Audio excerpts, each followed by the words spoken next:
Hello, G4V at Sea guitar students. My name is Pat McGuire and I am with Guitars for Vets. I'm affiliated with the Nashville chapter here in Nashville, Tennessee. So first I want to welcome you and thank you for your service and wish you luck in your journey with the guitar. I'm going to talk a little bit today about some fundamental skills relative to playing the guitar, such as body position, hand position, and fretting notes, things like that. Before I get into that, though, I want to put a little analogy in your mind and propose that your hands, when you're playing the guitar, are kind of like little athletes, okay? So you might be sitting on the couch and chilling out and not doing a whole lot. It doesn't look like you're doing a lot physically. But when it comes to your hands, there's actually a lot going on, and it's a very athletic proposition to learn the physical skills that you need to learn to play the guitar. So with that analogy in mind, think of whatever athlete you think is awesome, you like to watch, and you think that they're just thrilling because they're so good at what they do. Whoever it is in whatever sport or endeavor we're talking about, I guarantee you, regardless of how much natural talent that they're born with, they're going to take what they do in totality and break it down into tiny little pieces, and they're going to work on each little piece individually to get it just right. And it'll be a manageable thing that they could do where it aids in their focus, and it's time efficient. And they do this with every little piece of what they do, and then they put it all together again, and then they have this magnificent skill set that they apply in their sport. Maybe it's a quarterback that has a fantastic drop back and ball release where they can get the pass right out to the receivers very quickly.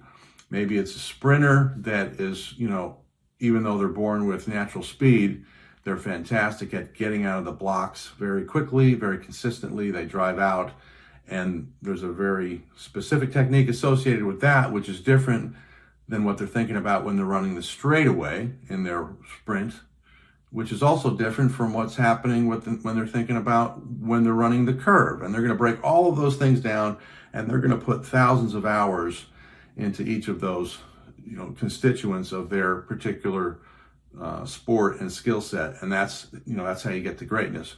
So back to you and your hands.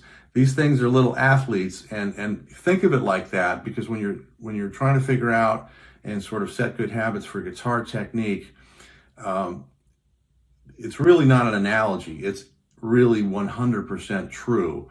If you train your hands in such a way and break your skill set down and skills you're trying to learn in very focused and specific ways, it's going to serve you well as you learn the guitar. So enough of my preaching on that. Let me show you a couple things. Here is my lovely guitar, and what you want to do first off is when you're sitting, just be relaxed, kind of sit up straight as you can. You don't want to be hunched over or slouching too much. The guitar, in terms of your body position, and you got to figure out what works for you, because you might be tall, you might not be tall, you might have a different body type, but generally speaking, you're gonna drape your right arm, which is your strumming arm or your picking arm, over the guitar in the crook of your elbow, more or less. So you can relax, and when you bring your arm up, you're in a position where you can strum chords or pick notes. And I say you relax, and this applies to your right arm and your left arm and both hands. When you're learning these skills, you're using muscles, you're developing strength, and as you go through that process, you're going to develop some tightness. So you got to be mindful to manage that. You want to make sure you stay loose, just like an athlete. Because if you don't, it's difficult to play, and then it can run into injuries and all that stuff. So it's 100% analogous to the athletic pursuit of any other sport. Not that this is a sport, this is music, but it is quite a physical challenge when you first start to learn. So that's your right hand. Now your left hand is, this is a very important type of thing to think about. You have your four fingers, and then you have your thumb.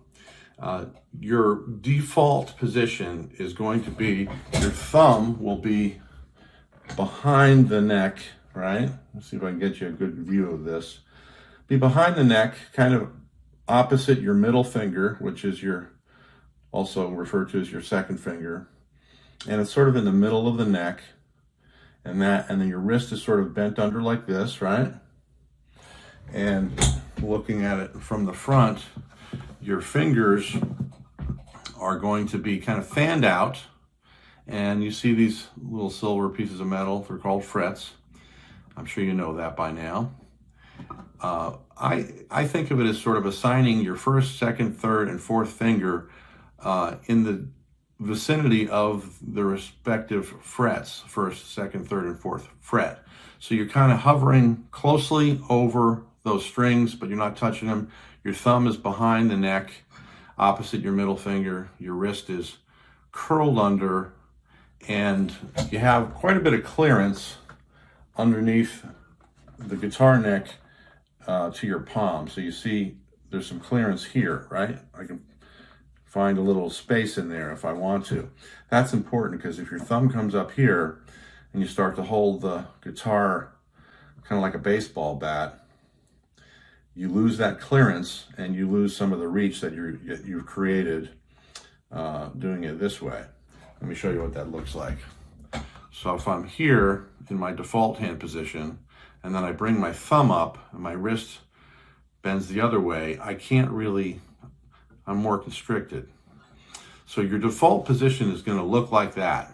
Will there be exceptions to what you do with your thumb? Yes, there will be.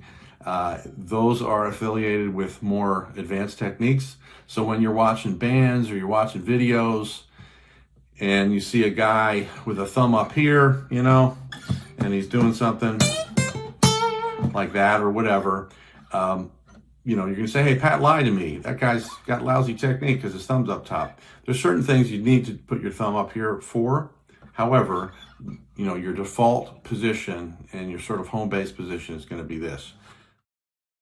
Now, I have a pick here, right? So I'm going to do a little bit of picking with my very fancy Guitars for Vets pick.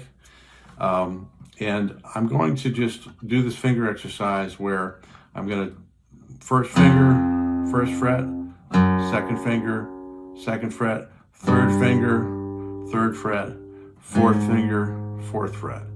So there's actually a lot going on here because my thumb is back here, really isn't moving. It's just creating stability and it's creating leverage to hold these notes. When I hold this first note on the first fret, you'll notice that my finger is kind of curved around and I'm using the tip of my finger.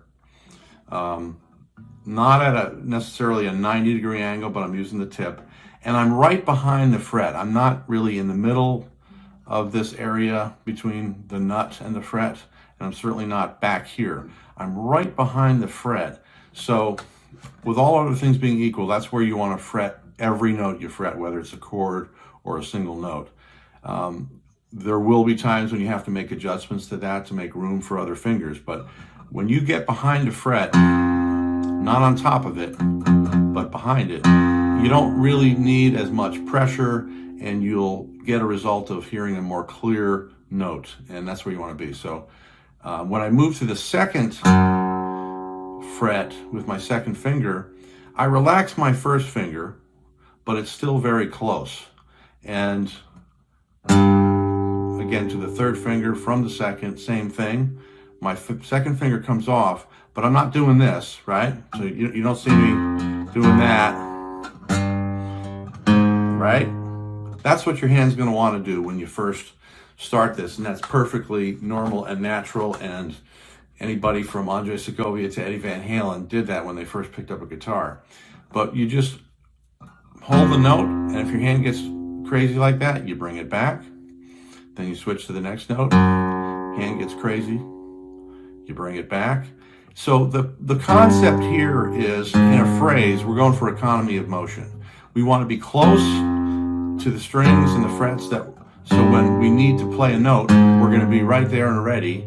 And then when we're not playing, we're relaxed, the finger that is is relaxed but ready to play again. So that's the concept. And in terms of finger exercises, there's a lot of really good finger exercises that you can do. And I'm sure your teacher will show you several. I'm just going to go over this very basic 1, 2, 3, 4, and 4, 3, 2, 1. Make sure to use your pinky all the time. You only got 4 fingers up here, so you use your pinky. Some guitar players sort of neglect that, and it's a good thing to have your pinky in good tip-top shape to help you play. The other thing that I'll point out here, you can do this finger exercise anywhere on the guitar. I like to do this even to this day.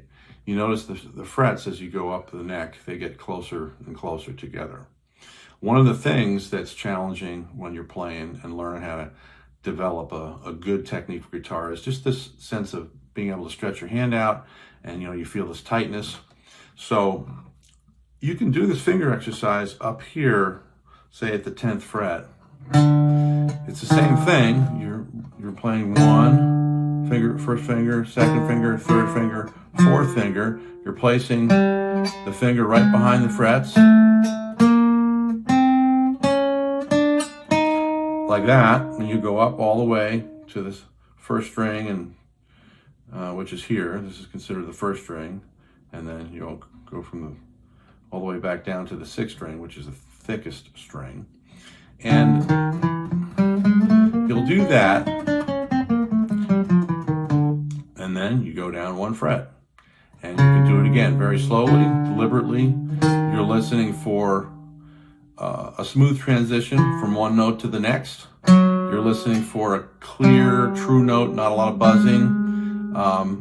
You don't want it to sound like this, that sort of staccato space in between the notes. You want to keep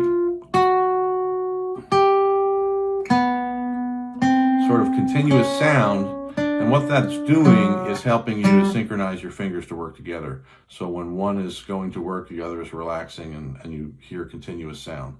And when you start up here where the frets are closer together and you walk your way down, it gives you the opportunity to very gradually stretch. You don't really even need to think about it because the frets are, providing that gradual stretch as you go down. And then when you wind up down here, you're going to be warmer, and you're going to feel good, and you're going to feel looser. So that's a nice little tip for you. So the other thing I'll say is when you're playing these exercises and you're playing anything in general, when you're learning, and this is a very difficult thing to do, is play slowly. You want to focus on slow speed so you can really hear what you're doing.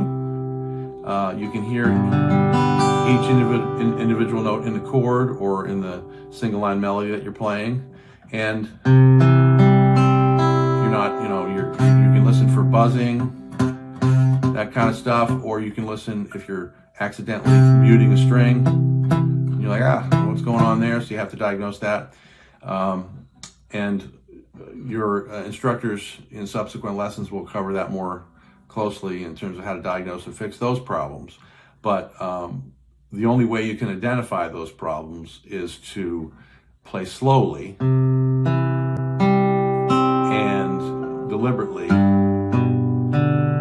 So it's a bit of a paradox. If you want to play fast and clean, you really got to go slow. And it's another analogy would be maybe, watching the martial arts guys do their katas, right? They practice their routines very slowly. Or a ballerina, same thing. They practice their certain physical moves very slowly and just, thousands and thousands of times. So when they're actually doing it in a performance or a match, they don't think about it. It's muscle memory, and they're lightning fast. But if they didn't do it slowly, very deliberately, until they got up to that, sort of automatic phase, it's, there's just not going to be as good as they are. So there's a lot of paradoxes, but again, I'm bringing you back to this athletic thing. These guys are little athletes. So when you're learning the guitar, the fundamental fundamental physical skill is a very athletic proposition. And then once you get that down under your fingers, you can sort of think about and listen for some of the more musical stuff, which is what we're going after ultimately. So I wish you luck. I hope this was helpful. All the best to you. Thank you.